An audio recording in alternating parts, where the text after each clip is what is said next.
membuka Alkitab kita bersama-sama pada pagi hari ini. Pembacaan kita pada pagi hari ini terambil dari Kitab Kejadian, pasal yang ke-11, ayat 1 sampai ayat yang ke-9. Kejadian 11, ayat 1 sampai yang ke-9. Saya mengajak Bapak Ibu jemaat Tuhan membaca firman Tuhan ini secara bertanggapan. Saya membaca ayat pertama, Bapak Ibu akan membaca ayat yang kedua. Kita bertanggapan sampai ayat yang ke-9. Kejadian 11 ayat 1 sampai 9. Menara Babel. Adapun seluruh bumi satu bahasanya dan satu logatnya.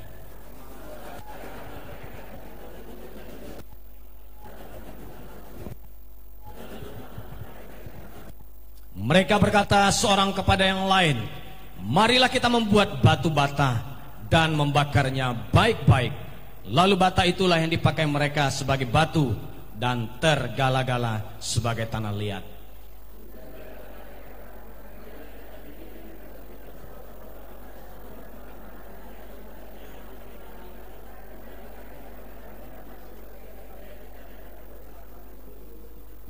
Lalu turunlah Tuhan untuk melihat kota dan menara yang didirikan oleh anak-anak manusia itu.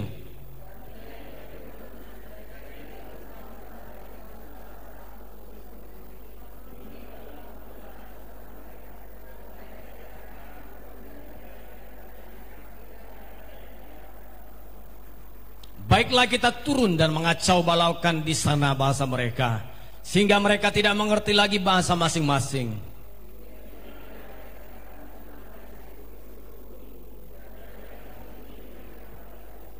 Itulah sebabnya sampai sekarang nama kota itu disebut Babel, karena disitulah dikacau balaukan Tuhan bahasa seluruh bumi, dan dari situlah mereka diserahkan Tuhan ke seluruh bumi. Puji nama Tuhan. Demikian pembacaan firman Tuhan kita pada pagi hari ini.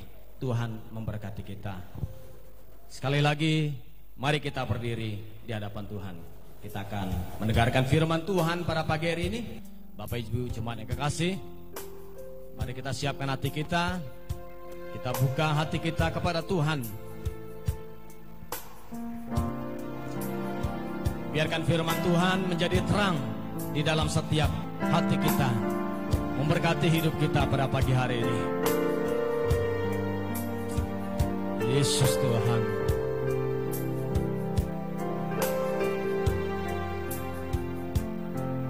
Haleluya Tuhan. Kita menyanyi pujian bersama-sama pada pagi hari ini. Ajarku mengerti. Kita siapkan hati kita.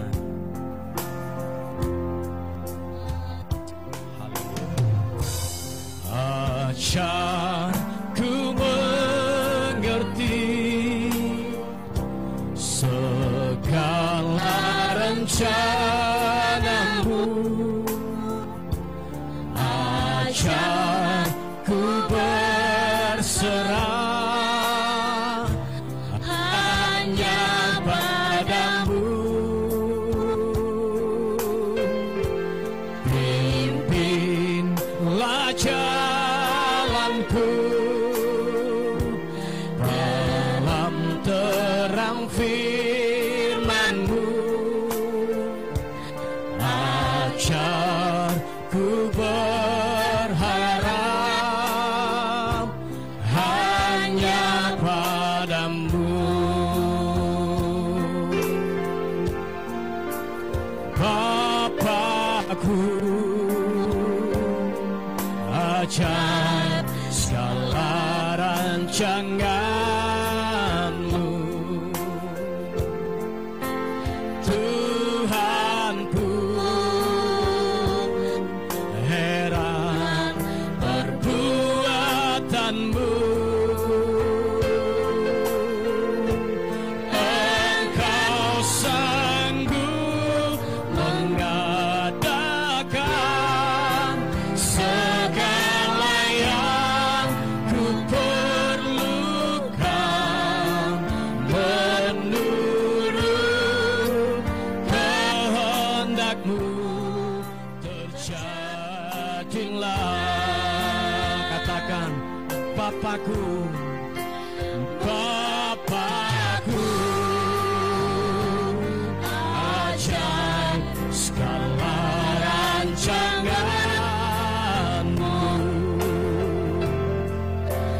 Tuhanku, heran perbuatanmu. Engkau sanggup mengadakan segala yang ku perlukan, menurut kehendak-Mu terjadilah.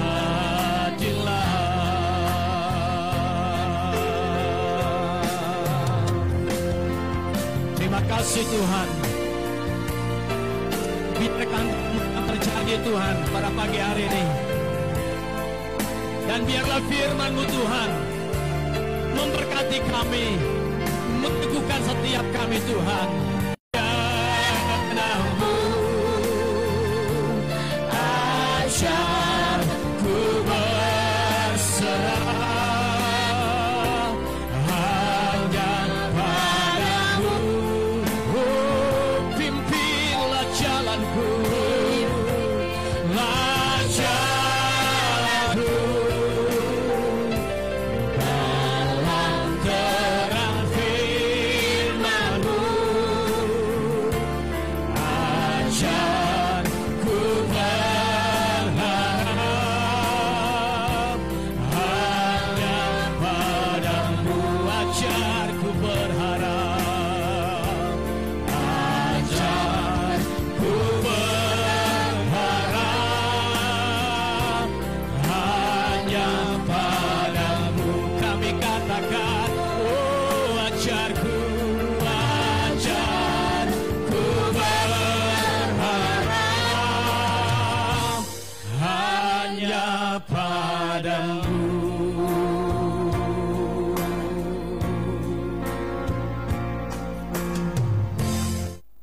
Ya, sekali lagi Bapak Ibu Saudara, selamat pagi dan selamat minggu buat kita semua. Shalom.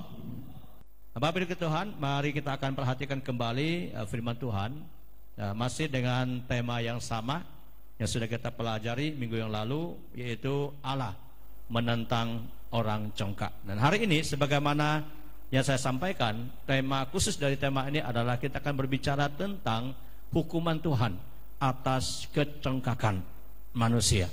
Hukuman Tuhan atas kesombongan dan keangkuhan manusia. Setelah pada waktu kita membaca firman Tuhan berkata bahwa Allah menentang orang congkak. Saya percaya saudara, itu bukan hanya cuman sebuah slogan, bukan sebuah iklan, atau dengan kata lain bukan hanya sebuah kata basa-basi. Ini adalah perkataan Tuhan yang untuk mengarahkan kepada kita, siapakah Tuhan kita yang memang layak menerima kehormatan, keagungan, segala-galanya. Terus supaya Tuhan mengajak kepada manusia, tidak boleh ada seorang pun yang melebihi dirinya. Karena waktu kita bercermin di hadapan Tuhan, sekecil apapun saudara, tidak boleh ada unsur kesombongan dan keangkuhan kita.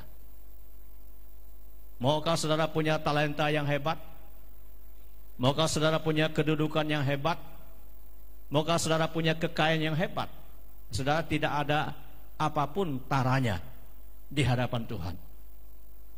Mau berapa besar pun pemberian kita untuk pekerjaan Tuhan, itu pun saudara tidak bisa diukur dari berhasil. Politikus ya, bukan politik tikus, bukan singkatannya politik tikus. Ya, politikus. Tak kala pencalonan presiden dan kampanye, dia berkata begini saudara, kalau saya bisa mendapatkan 500 suara, ya maka sudah otomatis dia memperhitungkan dia akan terpilih menjadi presiden. Maka Allah pun tidak dapat menghalanginya ya untuk jadi presiden. Pokoknya kalau dapat 5, artinya sudah hitung-hitung ya. Pokoknya dia usahakan dapat suara sekian, maka jangankan manusia, Allah pun tidak mampu menghalangi dia.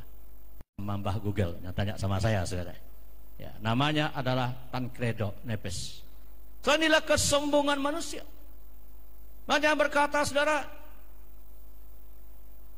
siapapun rival saya, kalau ada dunia politik, lawan tiang listrik pun bisa menang. Oh, belum tentu, saudara. Kalau sudah sombong dan angkuh, Tuhan bisa jatuhkan.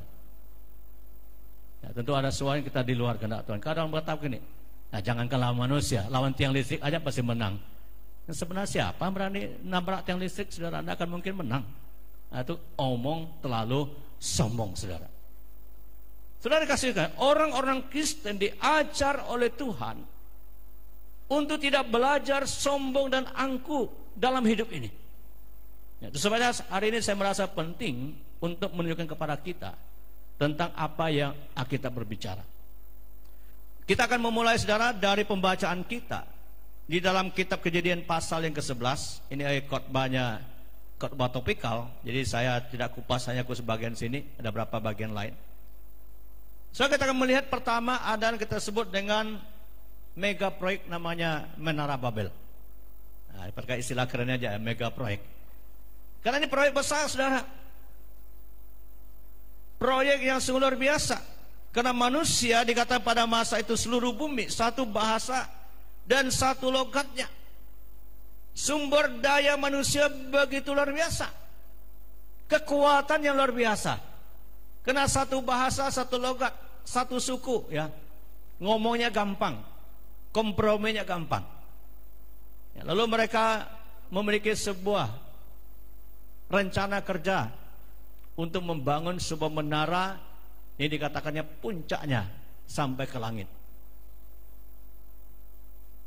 Ya, tentu saudara perlu tafsiran yang lebih dalam, tapi kita tidak usah yang tafsir dalam-dalam aja, saudara.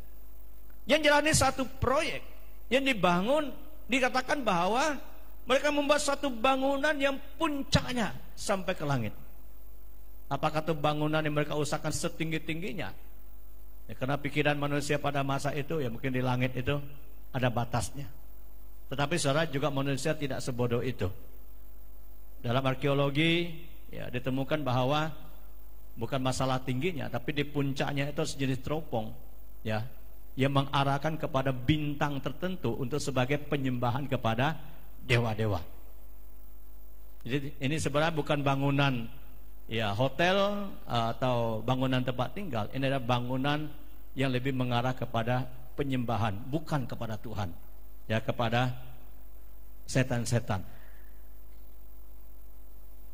Asal dikasih Tuhan, karena manusia pada masih satu kebudayaan, ya, saya sebut satu kebudayaan karena satu logat, satu bahasa, mereka buat rencana ini dengan tujuan apakah? Supaya kita ini menyatu, supaya kelihatan kita hebat. Kita tidak perlu terserah kemana-mana. Ini kan melanggar firman Tuhan, ya, karena firman Allah katakan penuhilah muka bumi ini. Maka hari ini jangan juga, saudara, ada gereja yang berusaha membangun sebesar-besarnya, sebesar-besarnya, supaya saudara lupa kepada dunia misi, lupa bahwa kita harus serak di bumi untuk memberitakan Injil. Tuhan bisa menghancurkan, ya, mega church. Tuhan bisa menghancurkan mega proyek gereja. Amin, saudara. Saudara dengarkan baik. Saya juga kalau berpikir bersama dengan saudara kita semua, jangan suatu ketika bahwa kita punya rencana mau bangun gereja besar begini, besar begini, supaya orang lihat kita ini hebat, kita satu, kita mampu. Kemudian kita lupa bahwa gereja punya tanggung jawab untuk serak ke bumi memberitakan Injil. Ya, ini hanya aplikatifnya, saudara. Soalnya terjadi apa bentuk hukumannya? Maka dikatakan bahwa Tuhan mengacaukan bahasa manusia. Maka mereka menjadi tiba-tiba menjadi bingung. Yang tadinya bisa ngomong salam, sekarang salam pun tidak mengerti apa maksudnya. Tadinya bisa ngomong wassalamualaikum, wassalamualaikum, tidak tahu ngerti maksudnya. Karena sudah dikacaukan bahasanya, tidak ngerti lagi. Ya, kalau sudah bikin kacau bahasa, satu pasang bata, satu nyangkul, saudara, tidak nyambung deh. Sudah tidak ngerti. Ayo kita angkut batu. Wah, yang lain jalan-jalan, saudara, salah dengar. Akhirnya proyeknya menjadi kacau. Itu cara Tuhan dikatakan dicatat oleh Alkitab. Sehingga pembangunan mereka batal, ya pastilah itu runtuh, bahasanya dikacaukan, dan relasi satu yang lain menjadi terbatas. Sekali saudara, kenapa Tuhan menghancurkan menara Babel ini? Ini adalah lambang kesombongan keangkuhan manusia, yang bukan untuk memuliakan Tuhan, tapi untuk menyembah kepada setan-setan. Sekali lagi saya mengutip, semua kita sudah tahu. Ini gambar sebelah kanannya adalah, ada yang tahu, saya sengaja dikasih judul. Itu peristiwa apa saudara? Kapal Titanic, ya, semua kita sudah tahu. Dibangun sekitar 2 tahun sebelumnya. Ini 1909 mulai dibangun, selesai kurang lebih 2011, dan kemudian tepat pada tanggal 15 atau tanggal 12 lah begitu ya, mulai berlayar, dan 3 hari kemudian kapal ini menabrak gunung es di Samudra Atlantik dan kemudian tenggelam saudara. Kapal ini bisa muat 2.000 orang lebih sebenarnya, ya, dengan 2.000 orang lebih. Dan saudara, kemudian kapal ini menabrak gunung es dan hampir 1.500 orang meninggal. Tragisnya hanya kurang lebih 306 jasad yang diketemukan dari yang ribuan orang meninggal itu. Saudara, kenapa secara teologi, ya ini dipandang secara teologi ya, bukan dari ilmu pengetahuan ditabrak gunung segala macam. Karena arsiteknya atau yang membangunnya namanya Thomas, ya, Andrews sebenarnya namanya, mungkin salah saya tulis, Thomas Andrews. Dia berkata begini, ya, dengan semuanya berkata, Tuhan pun tidak akan mampu tenggelamkan kapal ini. Oh saudara, baru sampai 2 hari berlayar sudah KO saudara. Ini kapal yang besar. Di sana ada lapangan bola, ada kolam renang, ada diskotik. Saya bayangkan saudara, jadi kalau naik kapalnya tidak ada terasa kita ada di laut saudara. Kayak aja kita duduk-duduk di darat saudara. Tuhan kasih tenggelamkan. Nah saudara, pembangunnya ya, bernama Thomas Andrews terlalu sombong berkata, Tuhan pun tidak sanggup menenggelamkannya. Ya pokoknya sudah kapal yang terbaik saudara pada masa itu. Saudara, jangan pernah bermain-main dengan Tuhan.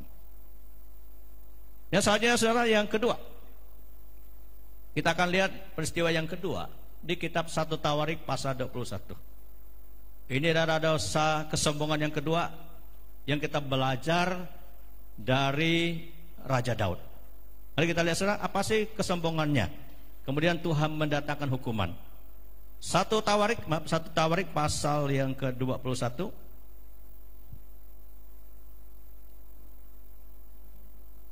Saudara, 1 Tawarik pasal yang ke-21.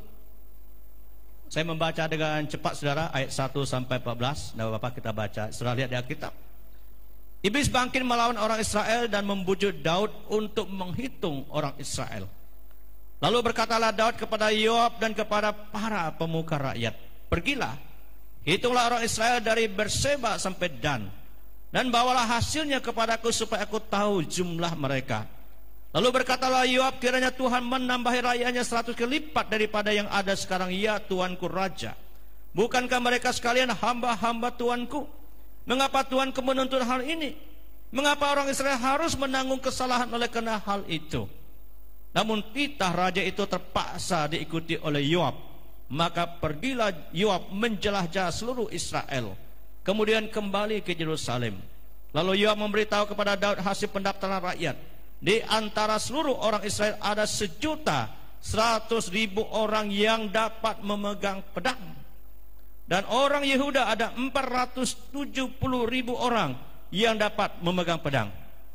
Orang Lewi dan Benyamin tidak dimasukkan dalam pendaftaran, sebab titah raja itu dianggap keji oleh Yoab. Tetapi hal itu jahat di mata Allah. Ayat 7 dia. Sebab itu dihajarnya orang Israel. Lalu berkatalah Daud kepada Allah, aku telah sangat berdosa karena melakukan hal ini. Maka sekarang jauhlah kiranya kesalahan hambamu, sebab perbuatanku itu sangat bodoh. Ayat 9. Tetapi berfirmanlah Tuhan kepada Gad, pelihat Daud, Pergilah, katakanlah kepada Daud, beginilah firman Tuhan, 3 perkara aku hadapkan kepadamu. Pilihlah salah satu daripadanya, maka aku akan melakukannya kepadamu. Tangan Tuhan, sebab sangat besar kasih sayangnya, tetapi janganlah aku jatuh ke dalam tangan manusia. Jadi Tuhan mendatangkan penyakit sampar kepada orang Israel, maka tewaslah dari orang Israel 70.000 orang. Saudara kasih Kristus, kalau kita membaca sepintas kelihatannya sepele, tapi saudara, di manakah letak kesombongan dan keangkuhan daripada apa yang dikatakan oleh Daud? Karena dikatakan bahwa setan membujuk orang Israel untuk menyimpang dari kebenaran melalui pemimpinnya, yaitu Raja Daud, yang pada masa itu ya sudah menjadi raja, ya sudah merasa berkuasa. Maka apa dikatakan saudara? Raja Daud mulai menghitung kekuatan militernya. Dihitung saudara. Sekarang saudara, pokok masalahnya di mana? Pokok masalahnya adalah bahwa dia sudah memegahkan militernya, bukan lagi memegahkan Tuhan, bukan lagi mengandalkan Tuhan.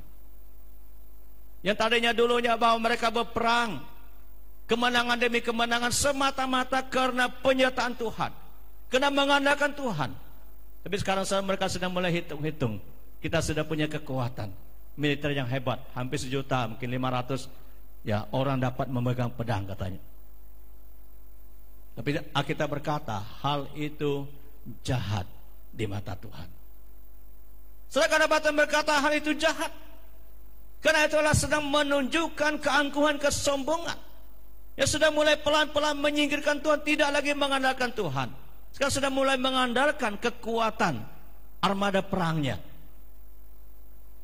Apakah armada perang bagi kerajaan, bagi sebuah negara tidak penting? Tentu penting. Tetapi saudara, tanpa Tuhan menjaga, melindungi, sebuah negara sehebat apapun, sebuah bangsa sehebat apapun akan hancur. Sebabnya kita warga Indonesia berdoa dan berdoa supaya jika Tuhan menghendaki, semua bangsa ini tetap eksis dalam negara kesatuan Republik Indonesia. Siapa yang bisa menjaganya? Bertobat saudara. Nah, saya banyak orang tidak mau seperti Daud, banyak orang seperti Saul. Udah salah makin buat salah, sudah salah makin buat salah. Daud hebatnya adalah bahwa dia cepat menyesal. Maka dia berkata, saya serahkan dengan Tuhan aja lah. Tuhan yang penuh dengan kasih sayang. Terserah dia mau di mana hukuman, saya tidak bisa pilih di antara tiganya. Hanya saudara, Tuhanlah yang memilih. Yaitu adalah kedaulatan Tuhan.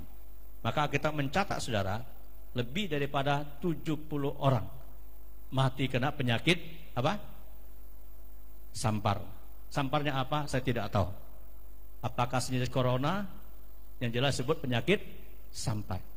Indonesia belum sampai 70.000 yang mati ya. Belum. Bahkan baru berapa? Baru 6.000. Ya, nah, masih di bawah 10.000. Tadi malam saya lihat 6.000 ada berapa? 60.000 lebih yang terinfeksi. Maksudnya yang mati belum sampai 70.000 saudara. Yang terinfeksi saja belum sampai. Masih Tuhan berbelas kasihan dengan kita saja. Saya bayangkan saudara, 70.000 orang seketika 3 hari mengalami kematian karena penyakit sampar. Walaupun penyakit samparnya tidak sebut apa jenis samparnya. Inilah penghukuman Tuhan. Sakit penyakit, ya, pandemik, ya, penyakit yang bisa ya mengglobal di dunia ini. Atau epidemik juga barangkali di sebuah daerah. Saudara, kita jangan cuma lihat dari perspektif pengetahuan, tapi masih perspektif teologi. Adakah bahwa kejadian-kejadian Tuhan izinkan, saudara? Tuhan sedang, sekali lagi, Tuhan sedang menunjukkan untuk manusia jangan sekali lagi menjadi sombong. Jangan kau menghitung-hitung kekuatanmu. Bukan sekarang tidak boleh ya, kekuatan kita tidak dipakai, bukan itu berarti seperti itu. Tapi saudara, jika kita sudah mulai menganggap bahwa sudah di atas Tuhan segala kekuatan kita sudah lupa, ya, maka saudara, Tuhan tidak senang. Sekali lagi Alkitab berkata, Tuhan menentang orang congkak. Itu bukan perkataan slogan iklan kosong. Tuhan membuktikan di dalam sejarah Alkitab, dalam firman-Nya. Yang kedua saudara, ketiga maaf, Yang ketiga kita lihat juga di Perjanjian Lama. Ini adalah raja bangsa-bangsa kafir, namanya Nebukadnezar. Semua kita sudah paham. Mari kita lihat di kitab Daniel.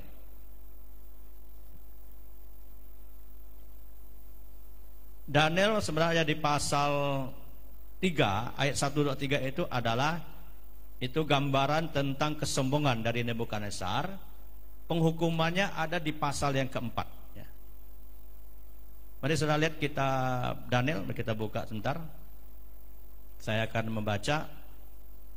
Daniel pasal 3 adalah orang membuat patung Nebukadnezar untuk disembah ya, diagungkan, sehingga semua orang dipaksa harus mengakui Nebukadnezar itu adalah Tuhan, dalam arti titisan ya, Tuhan di muka bumi.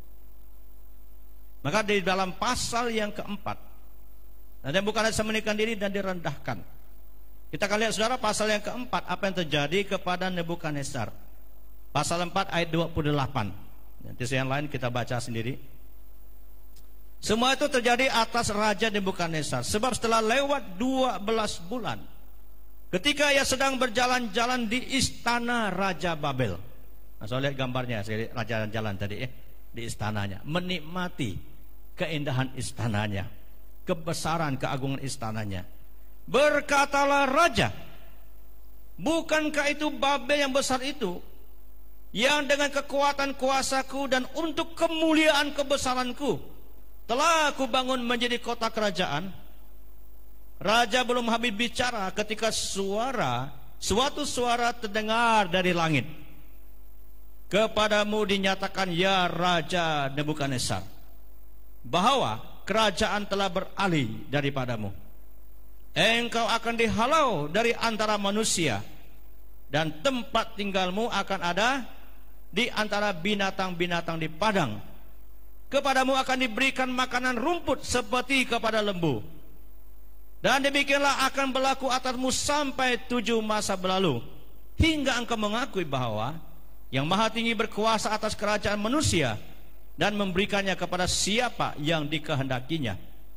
Pada saat itu juga terlaksanalah perkataan atas Nebukadnezar, dan ia dihalau dari antara manusia dan makan rumput seperti lembu, dan tubuhnya basah oleh embun dari langit sampai rambutnya menjadi panjang seperti burung Raja Wali, dan kukunya seperti kuku burung. Dihalaukan antara manusia. Saudara kasih Kristus, ini yang terjadi kepada Nebukadnezar. Nebukadnezar tadi begitu agung, begitu hebat, yang menguasai dunia. Kerajaan Babel pada masa itu di bawah pemerintahannya, yang menjadi menguasai dunia. Dia berkata dengan sombong, bukan ini kerajaan yang kubangun, semua bangsa sekarang sudah takluk kepadaku. Tapi suara dari langit berkata, saat ini juga engkau akan dihalaukan dari tengah-tengah manusia. Nah, tahu saudara, Tuhan membuat dia menjadi seperti binatang, maka makanannya pun sama dengan makanan binatang. Tadinya makanannya mewah, 4 sehat 5 sempurna ya. Sekarang makanannya sama dengan lembu, makan rumput. Ya, kalau di tafsir-tafsir teologi tentu dalam saudara. Tapi saya hanya mau menekan ke saudara, ini orang yang direndahkan oleh Tuhan, diturunkan oleh Tuhan. Jangan saudara manusia berlagak angku seperti Nebukadnezar. Engkau boleh duduk begitu mewah di rumahmu, di istanamu, tapi suatu hari engkau akan sama seperti Nebukadnezar yang makan rumput, kalau engkau sombong. Karena Tuhan sekali lagi menentang orang congkak. Terakhir saudara, kita belajar satu peristiwa di Perjanjian Baru, Kisah Rasul pasal 12. Ini yang keempat, sudah terakhir. Kisah Rasul pasal 12, kita lihat satu lagi tokoh manusia yang sombong, namanya Herodes. Mari kita lihat Kisah Rasul pasal 12 ayat 20 sampai 23. Sudah, Kisah Rasul pasal 12 ayat 20-23, judulnya Herodes mati. Demikian firman Tuhan. Herodes sangat marah terhadap orang Tirus dan Sidon. Atas persetujuan bersama mereka pergi menghadap dengan suara manusia. Ayat sama-sama 23 kita membaca 1-3. Dan seketika juga ia ditampar malaikat Tuhan, karena ia tidak memberi hormat kepada Allah, ia mati dimakan cacing-cacing. Soalnya kesombongan manusia yang diwakili oleh Herodes, yang dihormati melebihi Allah, tidak menghormati Tuhan, menganggap dirinya sudah melebihi daripada Tuhan. Orang-orang pun saudara menganggapnya, mengagungkannya. Ini suara Tuhan, ini bukan suara manusia. Saudara, begitu banyak juga saudara, bukan hanya dunia ini, hamba-hamba termasuk saya dan semua hamba Tuhan. Saudara harus hati-hati. Jangan ada akhirnya saudara kita melayani menganggap kita ini sudah sama dengan Tuhan, sehingga omongannya semuanya sudah melebihi Tuhan. Maka model-model begini saudara, Tuhan akan buat seperti Herodes.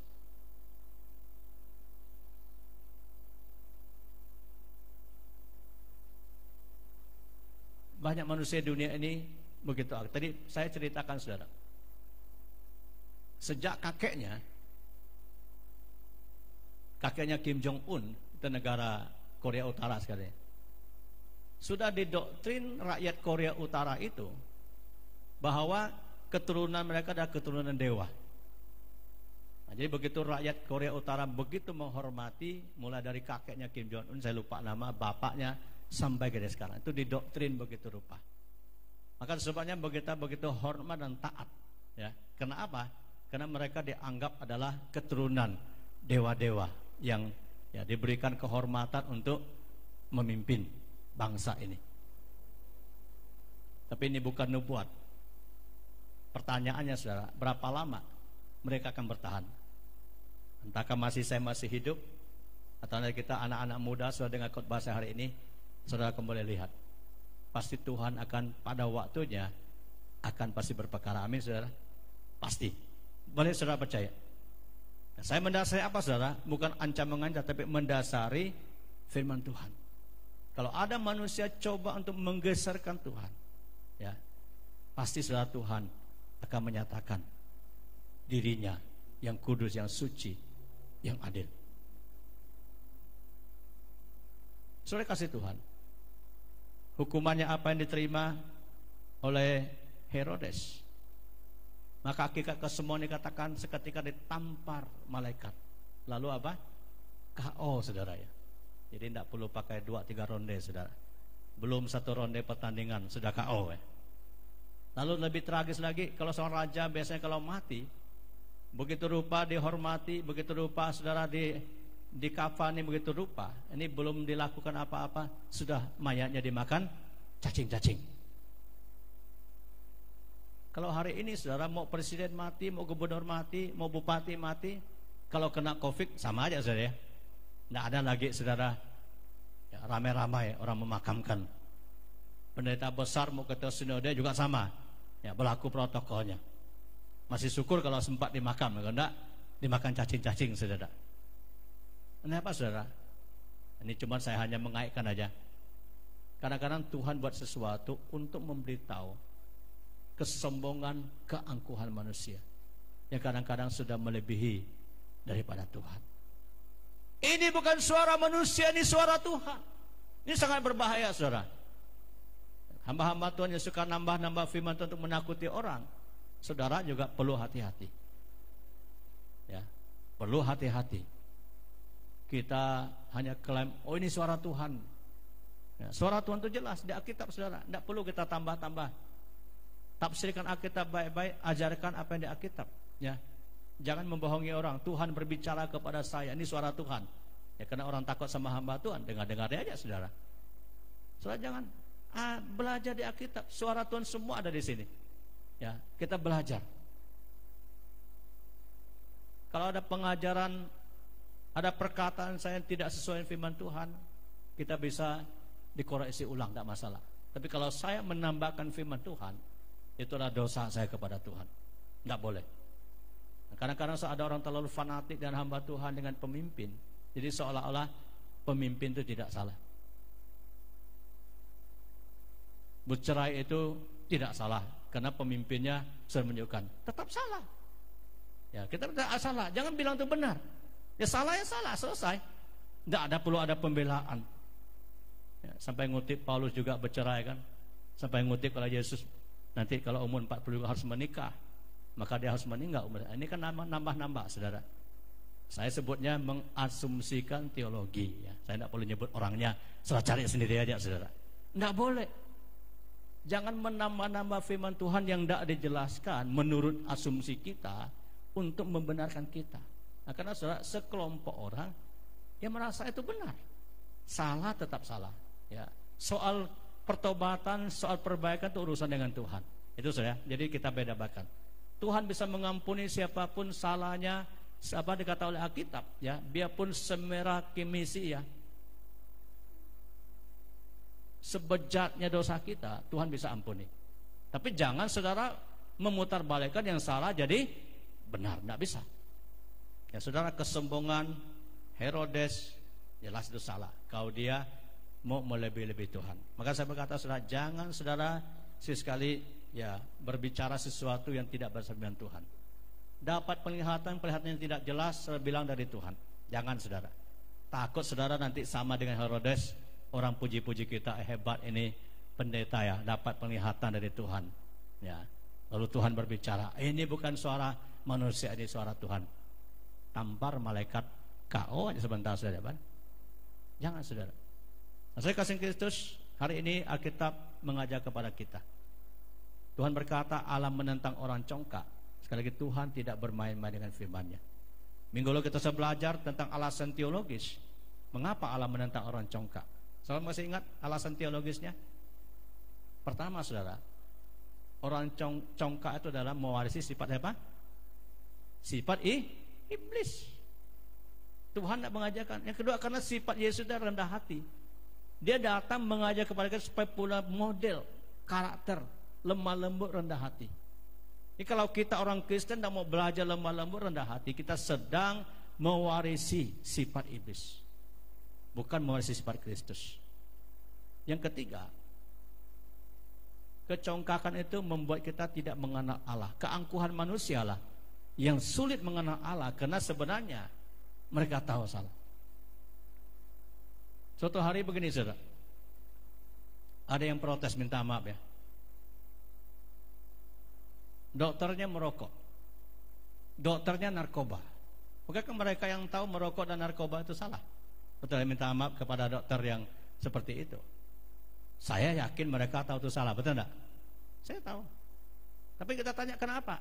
Karena mereka sulit untuk melawan namanya keinginan dagingnya. Dia tahu merokok itu tidak sehat, dia tahu narkoba tidak sehat, walaupun dia seorang medis. Begitu juga kadang manusia dalam keangkuhannya sulit bertobat. Dia tahu itu salah, dia tahu itu tidak benar, tapi dia masih memaksakan. Itu dibenarkan. Ya, saudara, itu namanya keangkuhan.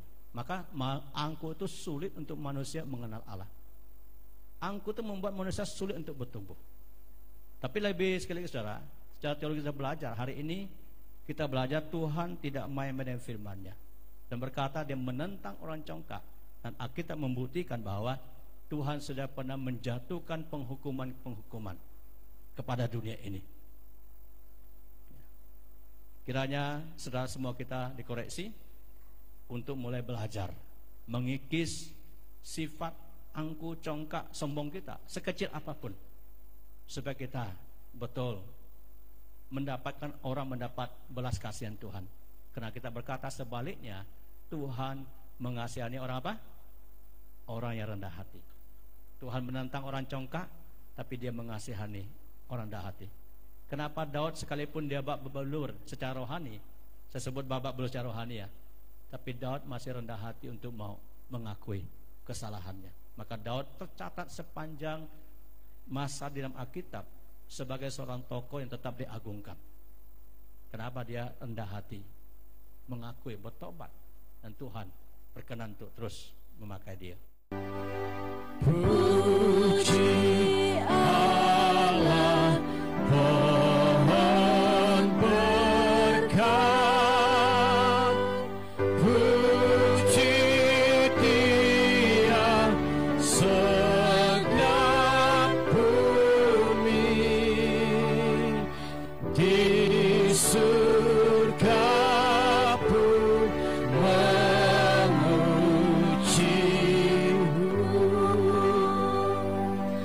Bapa, Anak, dan Roh Kudus. Amin.